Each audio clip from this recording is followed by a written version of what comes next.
Buenos días, buenas tardes, buenas noches. De acuerdo al lugar en el cual nos estén escuchando, estamos en un nuevo programa de La Rueda y hoy lo tenemos nuevamente como invitado a nuestro analista internacional, Alan Schockler, eh, y vamos a consultarlo, a ver si él nos puede clarificar un poquito la situación sobre el alineamiento con otros países internacional que está haciendo el presidente Javier Milei, el viaje que realizó en estos últimos días, el contacto que estableció con Netanyahu en Israel, con Meloni en Italia, también realizó una visita al Papa,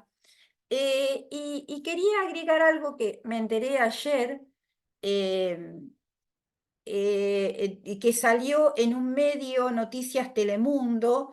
El periodista que lo relata es Julián Jiménez, que Milei se va a encontrar con Bukele y con Trump en lo que es la CEPAC, C de casa, PAC, Conferencia de Acción Política Conservadora, en la cual va a hablar Donald Trump también, y que tiene como uno de los objetivos acercarse a la comunidad latina, que para ellos es una prioridad, porque en noviembre vienen las elecciones en Estados Unidos, y parece que se están preparando para esto. Dios nos libre de que gane Trump en las elecciones en Estados Unidos, ¿no? Esta conferencia a la cual va a asistir Milei y Bukele también, que justamente ayer comentaban que se estaba manteniendo un poquito al margen de lo que es esta internacionalización de la extrema derecha, de todas estas reuniones en las cuales se juntan todos estos. Pero bueno, parece que ahora se suma. Y esta conferencia va a tener lugar entre el 21 de febrero y el 24 de febrero, o sea, la semana que viene. Y Milei va a volver a viajar nuevamente.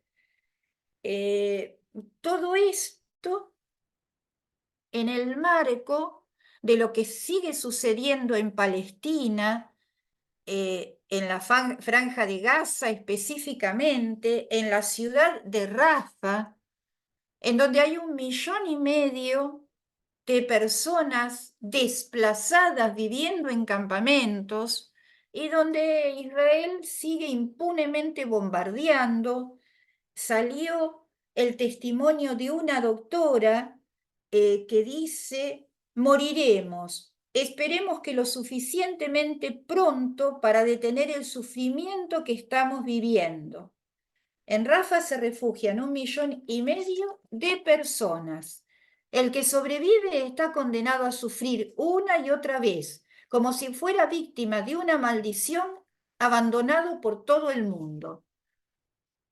Bueno, esto es lo que está aconteciendo ante la mirada, no sé si indiferente, pero es como que no se puede hacer nada para torcer esta situación. Y en este marco, la extrema derecha se sigue fortaleciendo y sigue estableciendo vínculos.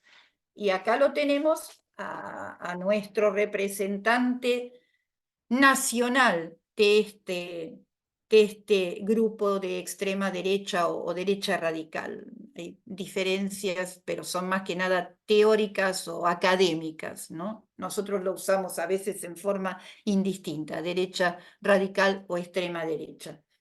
La diferencia fundamentalmente que marcan los académicos es que la extrema derecha es marginal, antisistema, y la derecha radical está adentro del sistema, intentando cambiarlo desde adentro, atacando la división de los tres poderes y atacando, de hecho, la democracia desde adentro, que es lo que estamos viviendo nosotros, lo que se ha vivido en Israel con el Poder Judicial, lo que se vive acá también. Bueno, tenemos a nuestro equipo, Clelia, Luisa, acompañándonos. Eh, y bueno, Alan, te damos la palabra a ver si podés desentrañar un poquito esto, por favor. Bueno, ¿cómo va? Gracias por volver a invitarme. Como siempre, muy feliz cada vez que me dan espacio acá. Bueno, es un temario enorme el que hay para afrontar hoy. Tiene muchas aristas. Yo no sé por dónde querés que comience. Eh, Por donde a vos te parezca. Eso lo manejás vos, ¿viste? Nos interesa el tema de la política internacional y las consecuencias que puede tener eso y los riesgos que tiene para la población argentina, ¿no? bueno, Digo, bueno, me parece. a ver, ¿cómo vamos a empezar a situarnos en la conversación de hoy? Eh, Creo que si uno empieza a caracterizar lo que es el escenario mundial de hoy en día, eh, podemos hacerlo por cómo lo presentan los protagonistas. Según Estados Unidos, se encuentran en un periodo de competencia de grandes potencias. ¿Qué quiere decir? Que Estados Unidos reconoce que ya no detenta un poder unilateral en todo el mundo, que los años 90 y los años 2000 se terminaron, que era una época que Estados Unidos y todos los ideólogos estaban, que volaban con la idea de la globalización y con el fin de la historia, que era otra manera de decir que no había ningún rival para Estados Unidos y Estados Unidos podía ejercer una hegemonía sin ningún tipo de límite. Todo este curso, bueno, se ve en los años 90 y los años 2000 con una serie de aventuras militares que previamente Estados Unidos antes nunca hubiese intentado. No es que no vivía aventuras militares antes, pero la escala de lo proyectado fue muy diferente. Yo recuerdo que planificadores militares en los años 2003, 2004, 2005 hablaban de que el objetivo era proyectar un siglo XXI de lo que lo llaman en inglés Full Spectrum Domination, dominación de todos los espectros, dominación total, sea por aplastante superioridad militar, eh, la ventaja, una ventaja irremontable a nivel económico, a nivel político, ideológico. Bueno, uno diría, bueno, sí, si estábamos en una situación así, ¿cómo es que pasamos ahora a un momento que Estados Unidos dice que está compitiendo o sea, cabeza a cabeza contra alguien más? Bueno, porque toda, toda esa estrategia descarriló en algún momento y desperdició una oportunidad histórica de consolidar una posición. ¿Qué quiere decir? Las guerras que libra Estados Unidos en Medio Oriente, hoy en día, eh, en la época de Obama, Estados Unidos estaba realizando operaciones militares en 100, 170 países al mismo tiempo. Uno empieza a ver la composición de su gasto militar y es un gasto que es abrumadoramente con gastos operativos. ¿Qué quiere decir? Que estaban en todos lados. Esos, ¿Con qué resultados? Estados Unidos logró tener en la palma de la mano al Medio Oriente. Yo digo que no. Su intervención militar lo que hizo fue abrir oportunidades para que los enemigos estratégicos elegidos por Estados Unidos, tipo Irán, encontrasen espacios para desarrollarse. Irak, bien visto, el régimen de Saddam Hussein, era el freno más importante que tenía Irán para desarrollar una influencia regional. Y Irán, de hecho, tácitamente le da luz verde a la invasión estadounidense a Irak. ¿Por qué? Porque al fin y al cabo le estaban sacando a un enemigo de enfrente. Es decir, la propia iniciativa estadounidense se vuelve en su contra al poco tiempo. No es que estamos hablando de eh, medio siglo, de un periodo de tiempo históricamente relevante. A los pocos años, ni bien con tumbar a Saddam Hussein, abrieron las puertas para que hoy en día Estados Unidos se ve a sí mismo en la región como contra las cuerdas. Y con eso, ese mismo análisis también aplica para Israel. Entonces, en todo en todos los continentes vemos una situación de Estados Unidos, una situación de repliegue parcial, de dificultad para consolidar posiciones, y lo mismo pasa en América Latina. Eh, Aquí Estados Unidos lo que viene diciendo hace por lo menos casi 10 años, en los últimos años de la gestión de Obama, es que le estaba preocupando el avance de la influencia china. Porque es una cosa, es un dato objetivo. En los últimos 20 años, Estados Unidos pasó de ser el principal socio comercial de la mayor parte de los países del mundo a que esa posición sea reemplazada por China. No me avivé de preparar acá un mapa que muestra esto de una manera muy clara. Ahora, cuando alguien se convierte en un socio comercial primario de un país, bueno, ese país tiende a querer desarrollar esa relación aún más a nivel político. Es decir, ya pasó en el plano del comercio una situación que Estados Unidos está tratando por todos los medios que pase al nivel político. ¿Cómo lo hace? Bueno, tratando de bloquear en todo lugar, que es cómo uno no puede dictar por un capricho, por lo que fuese, cómo funciona la economía mundial. Eso es imposible.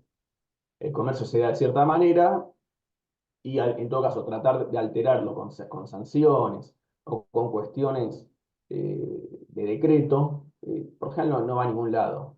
Entonces, qué es lo que pasa en ciertos países que Estados Unidos fue eligiendo a lo largo del tiempo para hacer avanzar su influencia? Bueno, vemos inestabilidad política. Si es por diseño, para mí el gran ejemplo de toda esta época es Ucrania. Todo el experimento que hubo a partir de 2013, 2014, de tratar de convertir a Ucrania en un bastión regional de la influencia norteamericana contra Rusia. Ahora, uno ve todas estas regularidades, porque estos mismos casos se repiten en varios países regionales. Uno puede decir que en Medio Oriente el, el aliado estratégico estadounidense es claramente Israel. Israel es la cabeza de playa de su influencia política.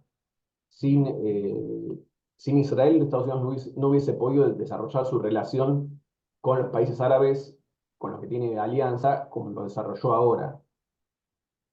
Ahora, Estados Unidos dice que en América Latina avanza China, sin aclarar, sin un gobierno con el otro.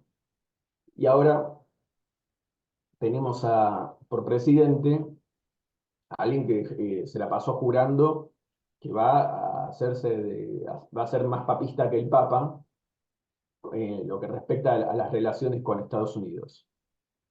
Eh, Desde el punto de vista, digamos, de cierto punto de vista económico, uno podría decir que la propuesta de Milei de, de tomar partido fuertemente por Estados Unidos y en detrimento explícito de los socios comerciales de Argentina, que son Brasil y China, por lejos. Bueno, ¿por qué, por qué estás alienando a tus socios reales para unirte a una cruzada ideológica que tampoco se sabe, de Estados Unidos no viene tampoco correspondido de nada? Los gestos que viene haciendo Milei contra China en estas pocas semanas, yo personalmente me sorprendió la velocidad con la cual Milei está empeorando las relaciones con los chinos. Es muy rápido. Ya los chinos han mostrado algo de músculo cuando en enero ya empezaron a hablar de que no se renueva el swap, y después de que hay versiones de que los chinos podrían empezar a sancionar las importaciones argentinas, porque al fin y al cabo lo que importan de Argentina no es algo que no puedan traer de otro país de la región. Bueno, para los chinos no sería nada eso, pero eso bastaría para Alan, tu... ¿nos podés, perdón que te interrumpa, ¿nos podés aclarar para la audiencia qué es el swap?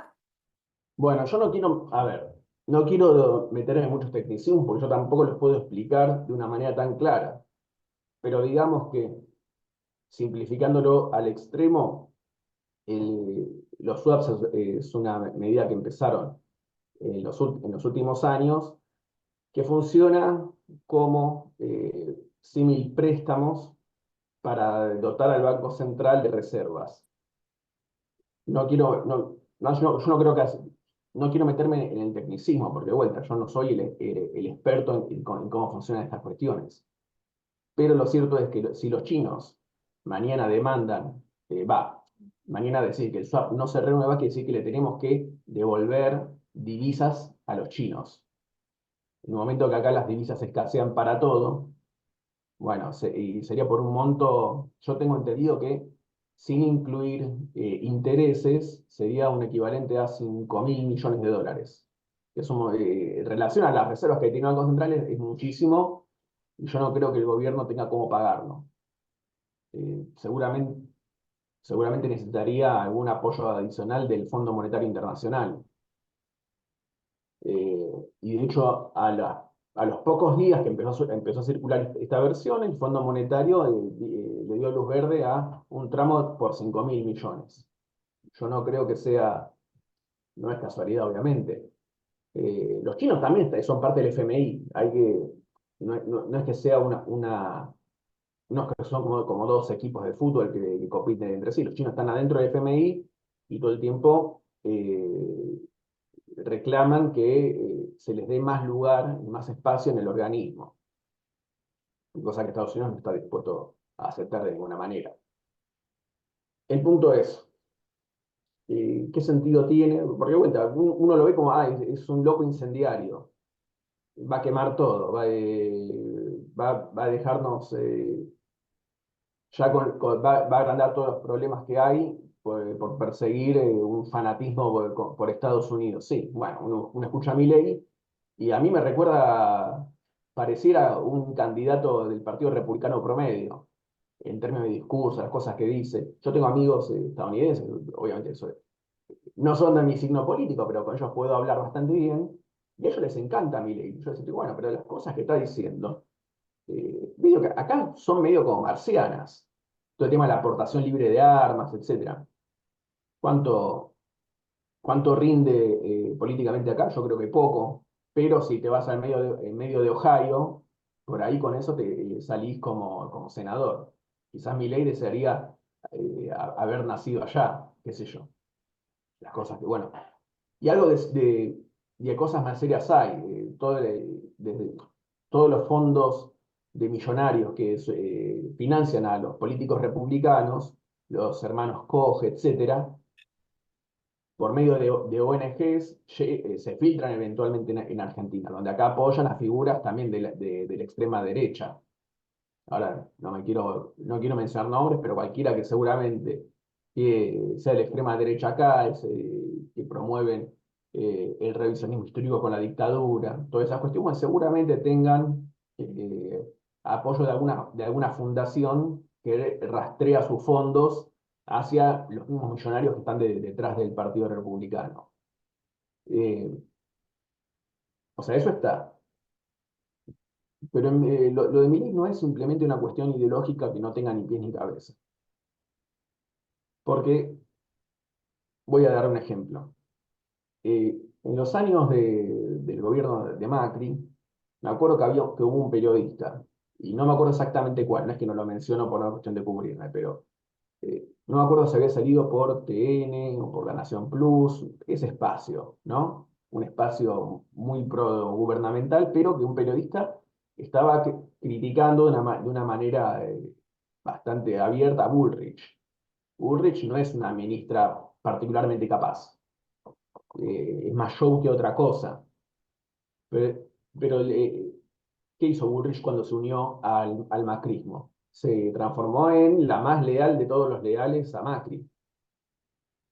Entonces este periodista decía, claro, Bullrich podrá ser una ineficiente, podrá ser una payasa, pero tiene buen sentido de la supervivencia política. ¿Su estrategia cuál es?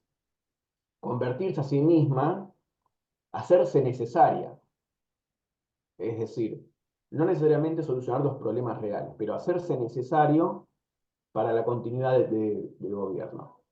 Yo lo que estoy viendo en todas las movidas de política internacional de Milei hasta ahora es eso, es hacerse necesario, declarar que es parte del equipo del Capitán América y transformarse en, bueno, estoy acá, estamos combatiendo al comunismo chino, que existirá en la cabeza de él y de unos pocos eh, pasados de rosca más, pero todo el tiempo insistiendo en esto,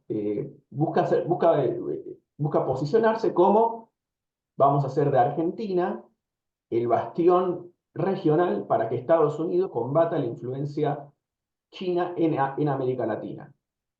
Esta es una apuesta. O sea, hacer de Argentina, como pasó con Ucrania, como pasó con Israel, como pasa con Corea del Sur o Japón en el sudeste asiático o Taiwán, es decir, de vuelta, Estados Unidos esta estrategia la mostró, de construir aliados, no solamente establecerse con naciones ya previamente existentes, pero eh, no quiero decir fabricar, pero poner en pie estados en diferentes lugares del mundo, de posiciones estratégicas que antes no existían. Corea del Sur no existe históricamente. Nunca hubo un estado llamado Corea del Sur. Nunca hubo un estado que se llame Taiwán. Bueno, tampoco ahora. ¿No? La cuestión de Taiwán formalmente sigue, en su constitución sigue figurando que es el verdadero gobierno de la nación china. Por ejemplo, Singapur, que es un estado independiente eh, entre el mar Índico y el mar Pacífico, en un punto súper estratégico. Bueno, tampoco hubo un Singapur independiente históricamente. ¿Quiere decir que es más o menos legítimo que otros estados modernos? No, no quiere decir eso. Eh, ¿Hay problemas con la conexión? Eh, Le pregunto a Luisa, porque disculpa Alan, por ahí es mi internet, por eso saqué la cámara. Si ella escucha bien, ve bien. Por ahora, Lili, estamos ok en todo. Cámara, audio. Entonces es mi internet, por eso saqué la Sí, cámara. No, no, tranquila, saca la adelante, cámara. Alan. Exacto. Sí, sí, Ujú. sí. Vamos re Bueno, bien. perfecto, voy a proseguir. Eh, por ejemplo, Arabia Saudita, de vuelta, es un país que básicamente lo puso en pie Estados Unidos. Tomó a unos clanes del desierto y los hizo reyes. Y hasta el día de hoy se mantienen ahí. Eh, en fin, se tiene esta estrategia de ir construyendo a los aliados. Y entre este grupo de aliados, a lo largo de la segunda mitad del siglo XX, Estados Unidos estuvo seleccionando a aliados específicos para impulsar su desarrollo. Porque si vos querés tener un socio fuerte en tu lucha contra el comunismo o con lo que sea, te conviene estratégicamente dejar que ese socio se desarrolle porque agrega más fuerza. Entonces, para países como Israel, Corea del Sur, Singapur, Estados Unidos tuvo atenciones especiales en lo que hace a su relación, permisos de colaboración militar, de colaboración económica, todo eso que contribuyó a que estos países de repente parecían, oh, el milagro surcoreano, o el milagro israelí, el milagro, bueno, de tal o cual país. Porque bueno, Estados Unidos en vez de tratarlos como trata históricamente a los países de Latinoamérica, los quiso poner en pie como aliados útiles. Eh, Acá nunca tuvo que hacer eso, en América Latina. Siempre se pudo valer de la colaboración de las clases dominantes ya establecidas y de varios golpes militares para imponer alguna agenda. Pero, digamos, en la zona de influencia estadounidense vemos muy poco desarrollo. Cuando Estados Unidos vende que con la amistad con ellos viene el progreso y esto y lo otro. Bueno, América Latina es la refutación más fuerte que pueda haber acerca de la influencia estadounidense como factor positivo, que es una región congelada en su desarrollo y crecimiento de la miseria y la pobreza.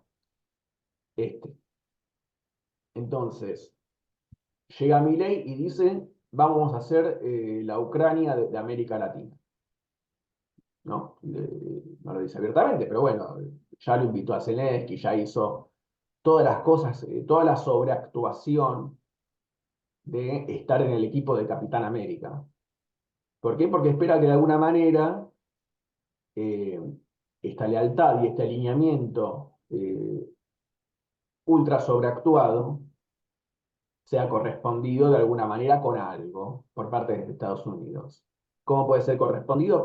Bueno, digamos, con apoyo del FMI para ayudar a bancar al gobierno en el medio de su guerra económica contra la población. Porque obviamente todas las políticas de Milei son profundamente recesivas y eso tiende a atacar la línea de flotación de la estabilidad de gobierno. Entonces va a necesitar un apoyo cada vez más importante del FMI. Y el FMI, esto se ha estudiado. Yo he leído un libro de Noemí Brenta, que yo ahora les puedo buscar el nombre, si me permiten unos minutitos, pero que ella ha estudiado, por ejemplo, las relaciones de FMI con Argentina. Es un libro, es especializado, pero a la conclusión que llega es que el FMI no asiste a la Argentina necesariamente cuando aquí hay una situación de emergencia económica. El FMI históricamente ha demostrado eh, una especie de doble estándar. Cuando los gobiernos locales aplican el tipo de políticas económicas que el FMI recomienda, el FMI sale a bancar eso. Es decir, sale a bancar una agenda político-económica interna específica. Es una intromisión en los asuntos, en los asuntos domésticos del país, que supuestamente el FMI no debería hacer. Pero entonces, acá se va a reforzar muy claramente el rol. Entonces, la política económica de Milei yo no sé si la recesión va a estar en más o menos de 5 puntos de PBI. Seguramente más de 2, que es un montonazo. Desde el 2001 nunca hubo tanta destrucción económica. eh, pero si se acerca, para que tengan una idea, Argentina, exceptuando 2001, a lo largo de todo el siglo XX, los años que tuvo más pérdida de PBI fueron los años de la Primera Guerra Mundial, que durante esos 4 años Argentina perdió, si mal lo recuerdo, 5 puntos de PBI cada año. Era -5, -5, -5, -5. Eso fue eh, digamos, no el golpe de gracia, pero fue la herida de muerte de toda la economía no quiero decir modelo económico porque hay ciertas cuestiones que no me cierran de hablar con esos términos, pero la Argentina agroexportadora, la Argentina oligárquica, la Argentina conservadora, la Argentina a la que Milei dice quiere volver, bueno, quedó herida de muerte con esa Primera Guerra Mundial y esa pérdida de PBI de -5, -5, -5, -5, 4 años seguidos, fue terrible. Eh, pero bueno, es a lo que los ideólogos liberales quieren volver. Eh, pero hay una cuestión más. Además del apoyo del FMI, mucho más Estados Unidos no está dando. O sea, hubo un ejemplo muy concreto hace poco. No sé si ustedes lo saben, pero hace varios años la Fuerza Aérea Argentina viene tratando de comprar nuevos aviones de combate. Si está justificado o no, no es un asunto para ahora. Eso me parece una cuestión secundaria.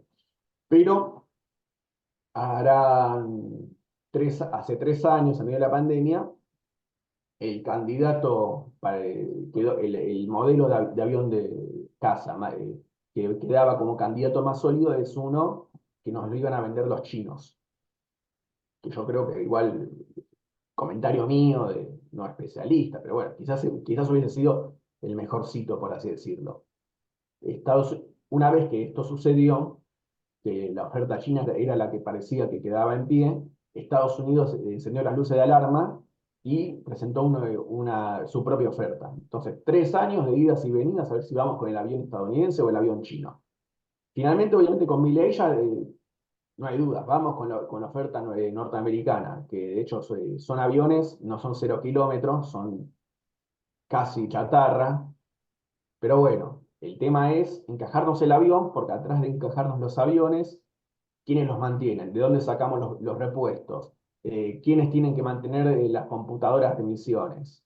Hay eh, atrás de todo lo que es el comercio de armas se entiende mucho lo que es política internacional, es la verdadera amistad. Creo que fue con Malasia, que Estados Unidos también les vendió aviones, pero no les vendió, esto fue ya 10 años atrás, le vendió unos F-18. Y si no fue Malasia, fue otro país de esa región. Le vendió los aviones, pero no les vendió el acceso a la computadora de emisión de esos aviones. ¿Qué quiere decir? Que los aviones eran inútiles, no los podían programar para hacer nada. Pero bueno, con eso, el avión cualquier tipo de material bélico no son hijos bobos, son hijos recontra bobos, porque implica una relación constante con el fabricante, que todo el tiempo hay que pedirle los repuestos, hay que pedirle apoyo, etcétera. Y sí, y eso necesita buenas relaciones políticas con el gobierno del país de origen. Es una manera es el abrazo de oso. Venís con mi equipo, pero de mi equipo nunca más vas a poder salir. Entonces, con los avioncitos y con deuda con el FMI, yo no creo que sea suficiente para poner en pie a Argentina como nuevo bastión de influencia estadounidense. Acá tiene que hacerse, de alguna manera, la vida tiene que ser viable, porque con una caída vertical de ingresos, jubilaciones, empleo, que es todo lo que vemos ahora en tiempo real y que necesariamente se va a tener que profundizar aún más, eh, eso no basta.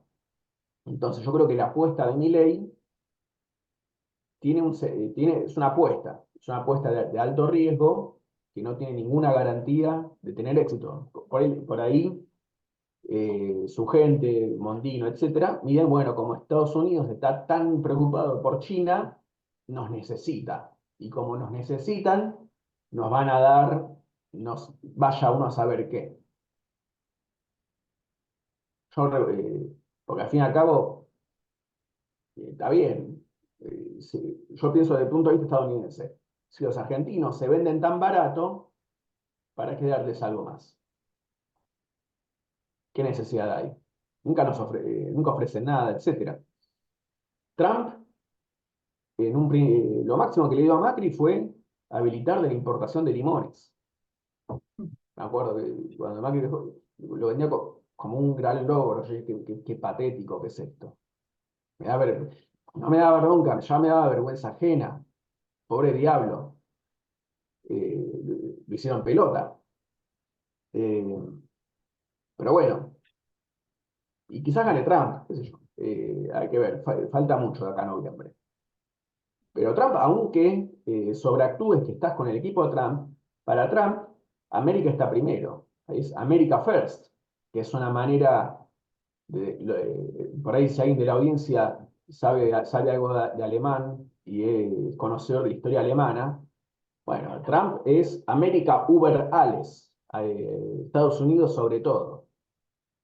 De hecho, esa estrofa quedó prohibida del himno alemán, porque bueno, después de la Segunda Guerra Mundial ese tipo de cosas ya no se podían decir en Alemania.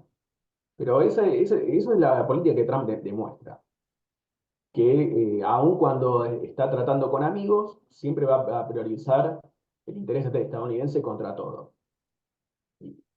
Entonces, ¿en qué quedamos? Muy difícil de saber. Personalmente soy optimista, no optimista en los términos del gobierno, soy optimista en los términos de que eh, este tipo es más que nada un fraude, todo lo que hace es, mayor parte es un bluff, entonces se le pueden poner límites muy claros y que el límite que va a encontrar va a depender de la iniciativa de los trabajadores en Argentina, de la población, de decirle que hasta acá llegó y después hacerlo retroceder. Es muy, la debilidad política del gobierno que quedó muy, a ver, yo tenía, no tenía, muchos allegados míos estuvieron muy preocupados estos meses. Pero bueno, ahora al gobierno se lo vio fracasar en sus propios términos, con la iniciativa de la ley ómnibus, etcétera. El gobierno salió muy lastimado de esto. Entonces hay que tomar nota y, digamos, ser audaces a la hora de plantear una oposición. Porque, bueno, obviamente, cuando el gobierno queda herido así, depende del apoyo que recibe de otros sectores, apoyo explícito o implícito. Porque no es solamente que ahora el PRO le tire un salvavidas. También puede ser que muchos bloques, ahora, tal como hicieron en la época de Macri, con Macri, ¿qué hizo el peronismo? Le dejó pasar todo, diciendo, hay 2019 y vamos a volver. Vamos a dejar que las cosas empeoren y la gente va a volver gateando a nuestro lado, ¿no? Entonces, volvió el peronismo, nunca nunca revirtieron los resultados del macrismo, no ve lo que es salarios, pobreza, etcétera, es muy elocuente. Macri quedó con el más de 40 en pobreza, el gobierno de Fernández no logró hacer retroceder esto, aunque bueno, circunstancias, pandemia, guerra, etcétera, sí, bueno. Pero mucho tampoco intentaron, la verdad. Mucha voluntad evidentemente no había. Y ahora, según reporta la prensa, la apuesta de Cristina es la misma. De vuelta, dejar hacer las cosas, dejar hacer quiere decir que a la población le va a ir muy mal, pero bueno, total, hay 2027 y ya veremos. Bueno, ese enfoque quizás pudo funcionar contra Macri hasta cierto punto, muy hasta cierto punto. Pero acá estamos frente a un gobierno que también tiene otro contenido. Ni bien encuentre el espacio para avanzar, va a avanzar con decisión. Alan, perdón, Sí. ¿puedo comentar algo y después le damos las palabras al equipo? Hoy la tenemos a Marta que nos acompaña, que es psicóloga, que participa en el especial también. Después para una segunda vuelta, si por ahí podés concretizar algunas consecuencias puntuales que puede llegar a tener esta política internacional. Pero acá está bien, la ley ómnibus no salió, pero nos están asfixiando económicamente. A mí me parece que esa es la apuesta, asfixiar económicamente. Estaba escuchando hace un ratito a Andrés Asiayan, que es un economista que es muy sencillo, se lo entiende. eh, y bueno, dice que el proyecto es la dolarización durante este año, durante estos meses. También está cómo engancharía esto con esta política internacional. El tema de la dolarización, muy precaria, decía él, repito lo que decía este economista, con pocos dólares, porque hay pocos dólares. Para eso aplica tres cosas que son de público conocimiento. La motosierra, la asfixia económica, no hay plata ni para los remedios para el cáncer, ni bueno, incentivo docente, CONICET, el dinero que tiene que pasar a las provincias, asfixia económica, me parece. Por otro lado, el tema del licuar, obviamente lo estamos viendo todos, los salarios y las jubilaciones, nuestro salario, nuestras jubilaciones ya no valen nada. Y por el otro lado, la presión a que la gente que tiene un pequeño ahorro en dólares se ve forzada, eso lo vemos los jubilados, la gente por ahí grande, forzar a vender el pequeño ahorrito que tiene de toda su vida, digamos, como para poder sobrevivir y mandar esos dólares, no sé, al mercado, digamos, ¿no? Está el planteo de una dolarización pronta. Eh, te dejo para la próxima, digamos, vuelta el tema de algunas consecuencias de esta política internacional y de la relación con esta política interna salvaje para todo lo que estamos viviendo en la Argentina. No le salió la ley, pero el tipo nos está haciendo bolsa igual, digamos, en pocas palabras, por asfixia económica. Y por la Y creo devaluación primaria que fue, apenas subió, Caputo, subió 120% el valor de la devaluación, ¿no? si querés lo Este, podemos hablar ahora. Lo puedo bueno, explicar. bueno, sí, sí, si te parece, no sé si es mucho, así después le No, damos la no, palabra a no, no. nuestra A ver, compañera. voy a simplificar lo siguiente. Yo no creo que él trate de avanzar con la dolarización este año. A ver, ¿la dolarización qué es? Lo que es, digamos, la pasta base a la cocaína, la dolarización es a la convertibilidad. ¿Cuál es el credo ideológico? Que si, como el problema es monetario, si se corta fuertemente la emisión del Banco Central, eso de alguna manera mágicamente llevaría a la economía argentina a encontrar un equilibrio que supuestamente hasta ahora no tuvo. Y eso es la base de un nuevo desarrollo, etcétera. ¿La convertibilidad qué era? Era restringir la emisión de pesos, la creación de pesos, a una cantidad específica de dólares que había en el Banco Central. Entonces, si querés sacar un peso, tenés que meter un dólar en el Banco Central. Eso obviamente es un corset que restringe la oferta monetaria y ahí, así supuestamente manejaron la inflación. Pero obviamente para llegar a la convertibilidad, Menem todavía tuvo en sus primeros 2 o 3 años de gobierno olas hiperinflacionarias con el plan Bonex, etcétera, etcétera. Pero ¿qué pasa con la convertibilidad? Yo creo que funcionó bien, muy entre comillas, en sus propios términos funcionó así, ¿cuánto? 3, 4 años. ¿Por qué? Porque para poner dólares en el Banco Central, eso depende de la performance económica, la performance de la economía argentina, del comercio exterior. Al congelar el valor de dólar, las exportaciones argentinas se hicieron caras en dólares. Históricamente los países cuando quieren mejorar su posición en el comercio internacional, devalúan su moneda. De esa manera sus productos son más baratos, se vuelven más competitivos en el mercado. Es una de las vías. Bueno, Argentina no pudo hacer eso con la convertibilidad. Se autolimitó ese recurso. Si el recurso es bueno o malo, es otra discusión. Pero el punto es que la convertibilidad hundió la competitividad de las exportaciones argentinas. Caen las exportaciones, entran menos dólares. Y por otro lado,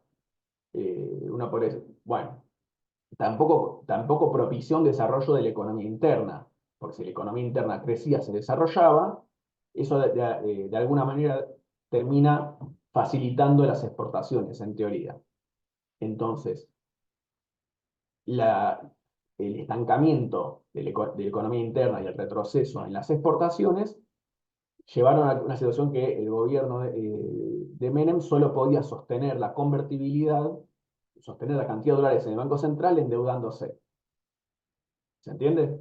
Bueno, y eso explota en 2001. Esto es la super simplificación. Espero que si algún especialista esté escuchando esto sepa perdonarme, pero trato de simplificarlo para que se entienda bien. La convertibilidad fracasó al poco tiempo, porque después de todo no hizo que la economía argentina fuese viable en los términos que se buscaba, y solamente quedaba vivir del endeudamiento. Con la dolarización pasaría exactamente lo mismo. Porque, bueno, en vez de emitir un peso por un dólar directamente, bueno, los dólares, esa está a cierto punto peor, porque se depende de que haya un saldo en el comercio exterior positivo, que entren al país más dólares de los que salen, y con eso manejamos el día a día.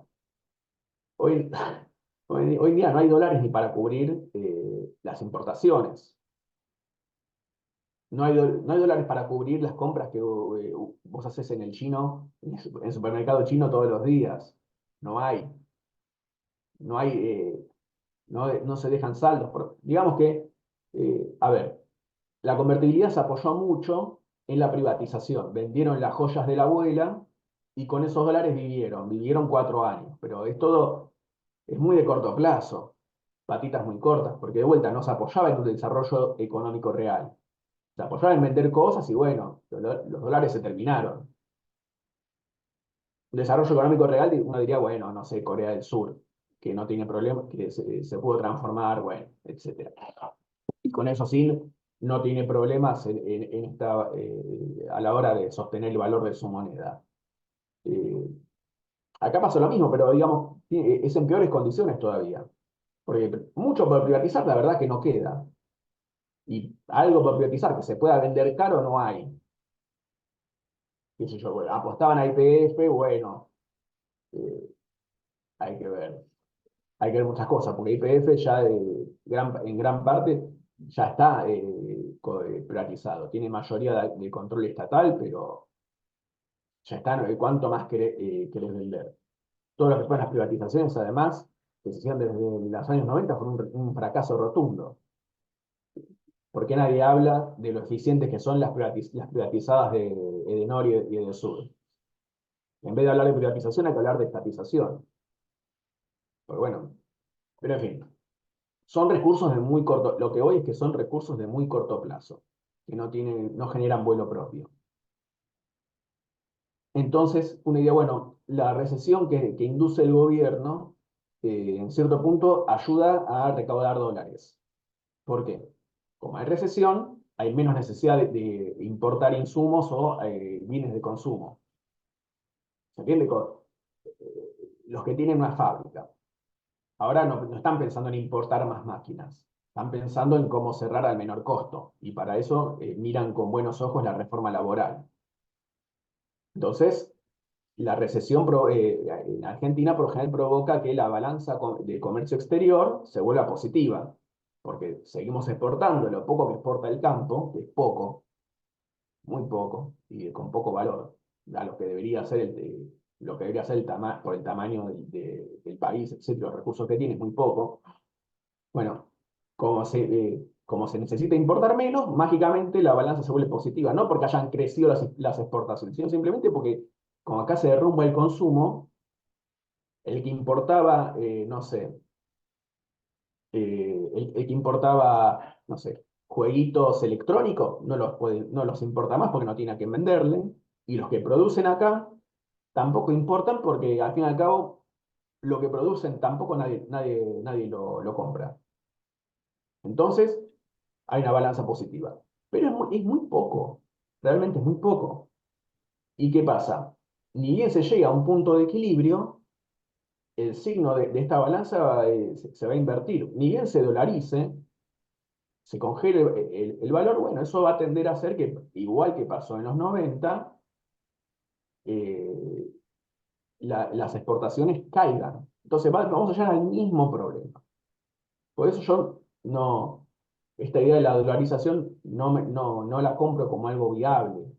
Y además de esto, por si esto no fuese suficiente, seguir jugando a los Vengadores y el equipo de Capitán América, bueno, los chinos quizás avanzan realmente contra lo que compran de Argentina. Eso puede pasar tranquilamente.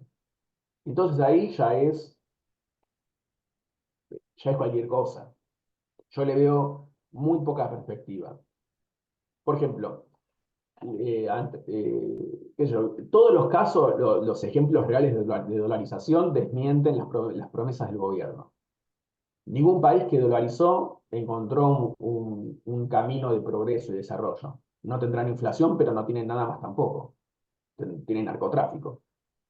En Ecuador De vuelta, Ecuador no es un país más desarrollado que lo que era hace 20 años, solamente que no tiene inflación. Pero bueno, ahora tiene guerra de narcotráfico y lavado de plata, que eso es lo que termina invitando a la dolarización. Eh, Honduras, del amigo Bukele, el favorito de Milei, tenía dolarizado. Y salió tan mal que Bukele termina reemplazando los dólares por los bitcoins. También, algo que les encanta a la tropa libertaria. La gran estafa de los bitcoins. Bueno, Honduras compra bitcoins y a los pocos meses el valor del bitcoin se derrumba. Entonces, si les costó una cantidad de plata, o sea, perdieron plata en realidad yendo con el bitcoin, que además en Honduras nadie lo usa en el día a día.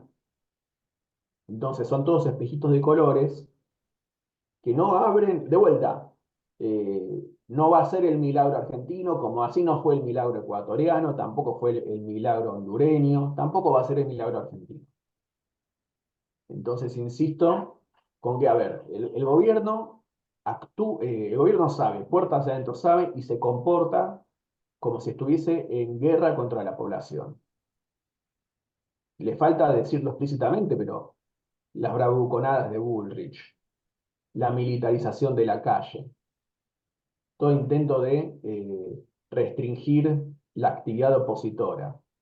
Bueno, el gobierno está mentalizado en que agrede a la población y que tiene que seguir agrediendo a la población.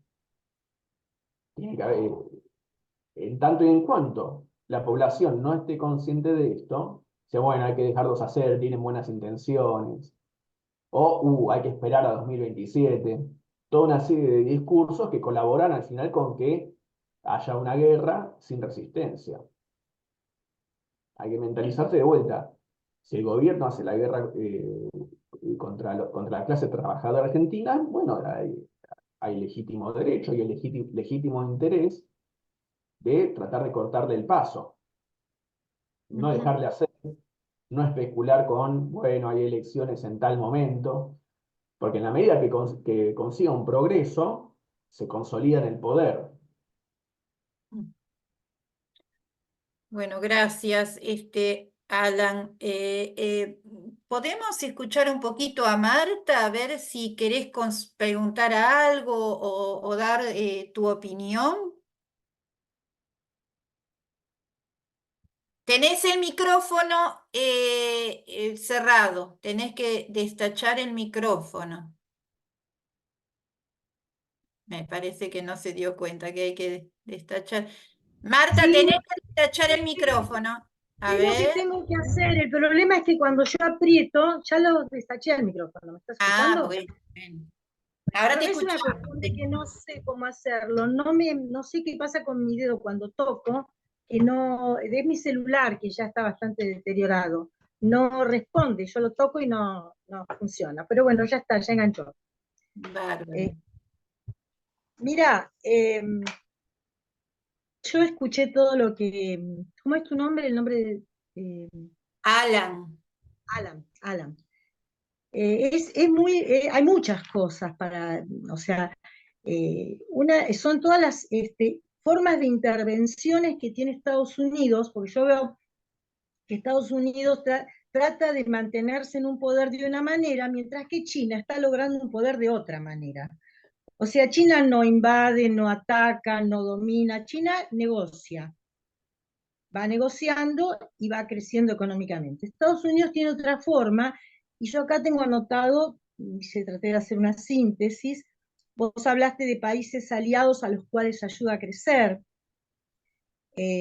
países con los cuales interviene en guerras, y el negocio supongo que debe ser la venta de armas, pero además de la venta de armas, es tener esos países sometidos.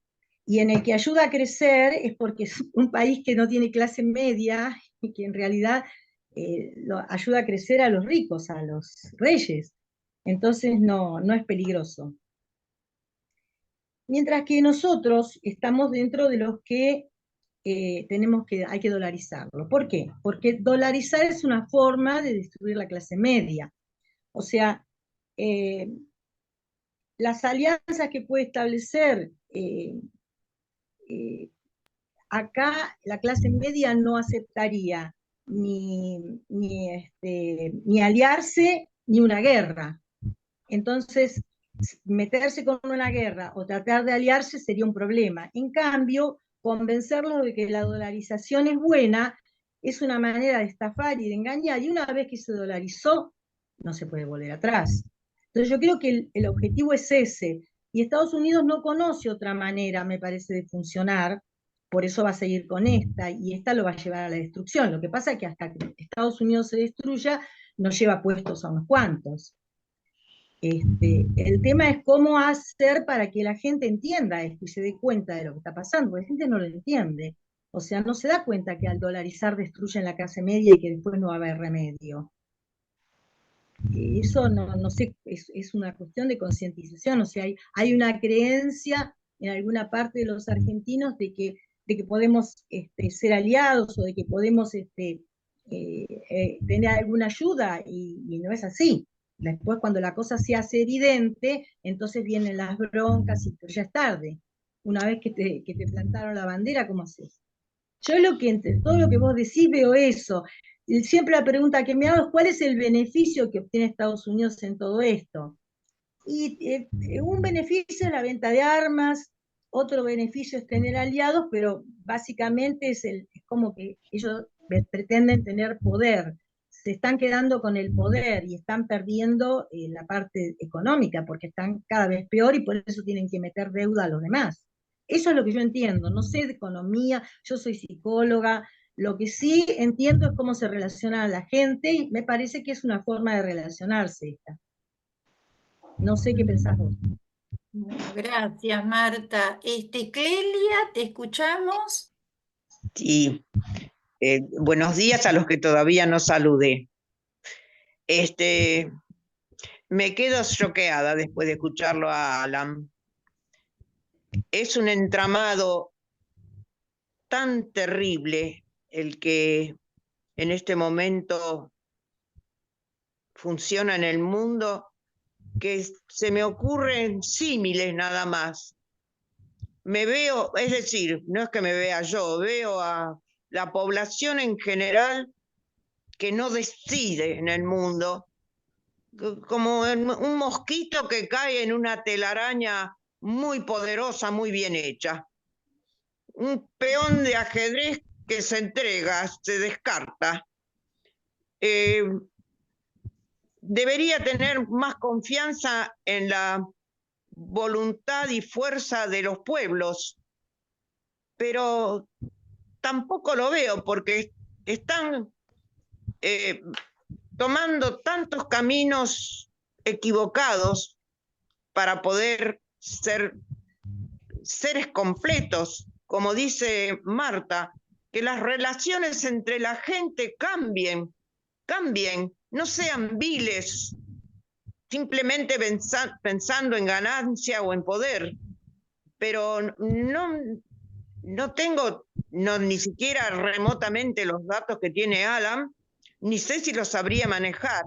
No tenemos decisión las gentes, está manejado todo desde otro lado y con mucho poder. De manera que vemos lo que nos quieren mostrar. El otro día leía cómo subió Macri al poder, por ejemplo, con una serie de acuerdos, entregas, coimas, con grandes empresarios que le sostuvieron la elección, a los que luego hay que darles algo a cambio, por supuesto. Y después meten preso a un delegado sindical por molestar en la calle, por ejemplo. Es una risa, ni sé qué decir. No quiero ser pesimista. Pensaba en la Revolución Francesa. Bueno, cuando se hizo la Revolución Francesa, por supuesto había un montón de ideólogos, pero era visible lo que era el rey, lo que era la reina, lo que era la corte, cómo vivían, se veían, así los tenían. Ahora son poderes que vienen disfrazados de otra cosa. Cuando hablaba Marta me acordaba de aquella frase de salud, amigos de Latinoamérica. No sé si se acuerdan de aquella frase que manejó el gobierno de Estados Unidos cuando entabló otro tipo de relaciones con los países latinoamericanos. Eran relaciones de poder siempre. En fin, no sé cómo seguirán las cosas. Con todo su conocimiento, Alan tampoco puede decirlo. Lo dice. En fin, no sabemos. Bueno, gracias, Clelia. Luisa, ¿te escuchamos? Así luego ya vamos cerrando, a ver qué síntesis podés sacar, Alan, de todo lo que hemos estado conversando. Bueno, anoté Luisa, algunas. perdón, me quedó Luisa ahí, que no sé si tenés el micrófono muteado, Luisa. Disculpa, Ahí, Lili. Disculpa. ahí está. Sí, sí, lo vine escuchando, por supuesto. Pensé que había desmuteado y no se hizo. Pensaba mientras lo escuchaba, ¿no? Alan, qué equipo hubieran hecho Claudio y Alan. ¡Wow! ¡Qué programón, eh! Pero no se le escapó nada, Lili.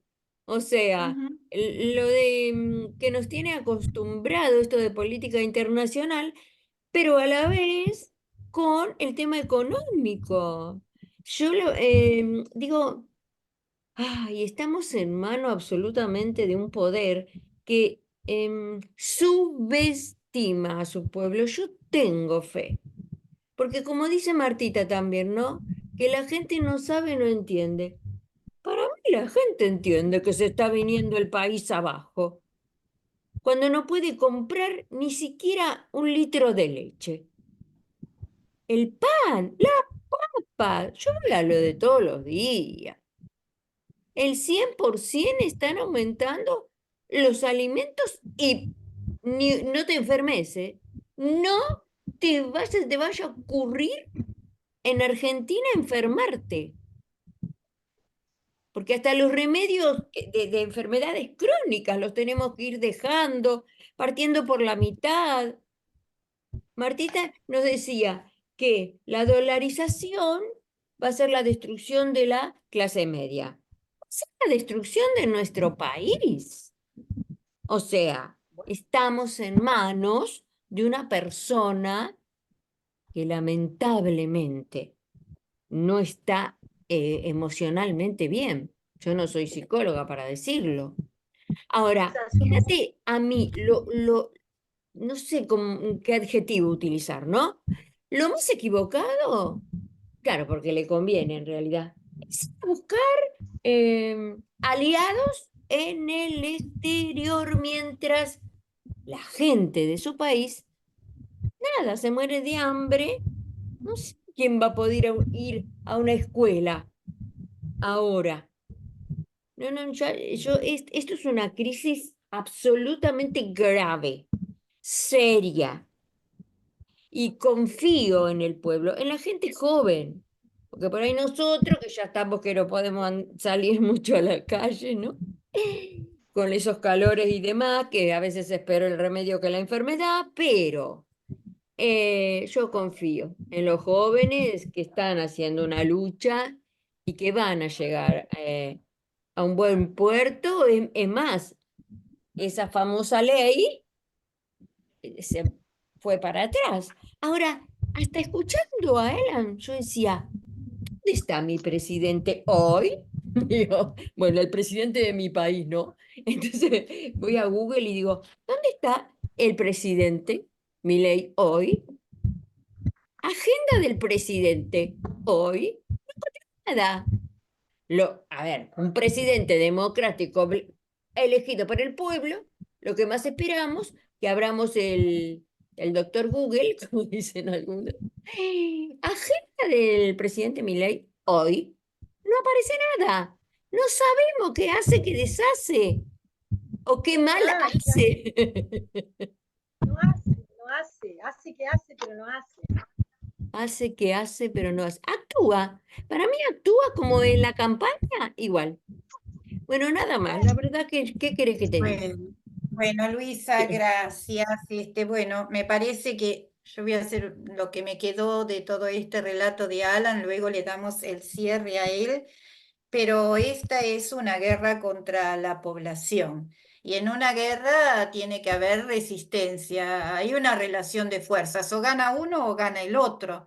Vamos a ver qué sucede ahora, digamos, con los docentes, cuando vea que le quitan el incentivo docente, vamos a ver qué pasa con los trabajadores estatales de las provincias, que no se les gira el dinero y entonces se van a ver directamente afectados. ¿Qué pasa con los trabajadores del CONICET? ¿Cómo van a resistir a todo este intento de terminar con la ciencia en la Argentina? Ayer precisamente veía a los enfermos oncológicos y de enfermedades raras protestando en la calle porque no están recibiendo sus medicamentos. Entonces, bueno, eh, lo que hay que ver es cómo se desarrolla esta relación de fuerzas, ¿no? Hay asambleas populares que se reúnen todas las semanas, que realizan cacerolazos, que están unidas en una asamblea general. Bueno, me parece que, bueno, ahí está. A mí siempre me da la impresión que es como ¿vieron cuando la anécdota esa de que si vos pones una ranita en agua fría y la vas calentando de a poquito, llega un punto en que si no saltás a tiempo, te morís cocinado. A mí me da la impresión de que esa es la disyuntiva de la Argentina en este momento. Si no saltás a tiempo, llega un momento que es tan fuerte el peso de la opresión que no podés salir. Entonces, este es el momento, este es el momento. Este, bueno, te cedemos el cierre, Alan, te agradecemos como siempre el tiempo que nos dispensás y tratamos de difundir para esclarecer, intentar, aunque sea a la gente boca con la cual podemos llegar, tratar de esclarecer y de difundir estas cuestiones, ¿no? Que es tan importante también, porque si no, las cosas no están claras, uno no actúa. Si hay confusión, no se actúa. La confusión te lleva a la parálisis. Hay que clarificar para actuar, tenerla clara para poder tomar decisiones, para empoderarse en una palabra, ¿no? Bueno, Alan, por favor. Bueno, no, obviamente, como siempre, disfruto mucho de estos intercambios. Me anoté algunas cositas para cerrar, pero justo abrí lanación.com y creo que esto ya medio que lo resumí. Escribe Pablo Sirven: Perón polemizaba con Braden, Milei con Lali Espósito. A ver, al poder hay que ridiculizarlo, sobre todo cuando hablamos de un fraude. Eh, ya digo, ¿cómo decirlo? Que estemos hablando en estos términos entre nosotros, y no solo nosotros, muchos más, ya de por sí es un indicio de que el gobierno no va a tener para nada fácil tratando de imponer un consenso, un nuevo consenso social. Yo apuesto que no lo va a lograr. Y me manejo con ese optimismo, porque ya lo he visto. Es cuestión de que se desarrollen las tendencias de lucha. A ver, venimos de muchos años en los cuales una crisis económica que nunca se termina, tal como pasó con la hiper de los 80, bueno, al final eso termina condicionando a un sector de la población casi a aceptar cualquier cosa. Remedios mágicos, eh, mesías de cotillón, ese tipo de cuestiones. Pero de nuestro lado, digamos que tampoco hay que sobrevalorar los recursos que el gobierno tiene, o sea, lo que puede hacer, obviamente. Esto no va a ser una cuestión que se va a decidir en una semana. Esto es un enfrentamiento prolongado. ¿Cómo decirlo? como una guerra, casi como una guerra de desgaste. Simplemente hay que durar más que las iniciativas del gobierno. Aún si tuviesen éxito en dolarizar, es muy relativo también. La dolarización no solo, a ver, destruyendo una economía, vos no te convertís en sustentable. A los pocos meses de eso, se va a tener emitiendo pseudomoneda, etcétera, y seguramente el peso va a volver de una forma u otra. Entonces, no existe esta idea de derrota final. Como que si el gobierno hace esto, ya está. Nos tiene. Al fin y al cabo, Menem se tuvo que ir y la convertibilidad se la expulsó de la manera que se la pudo expulsar, ¿no? Nadie es derrotado de manera indefinida. Y afortunadamente acá hay una tradición de lucha, una extensa tradición de lucha. Obviamente se va a expresar de una forma u otra.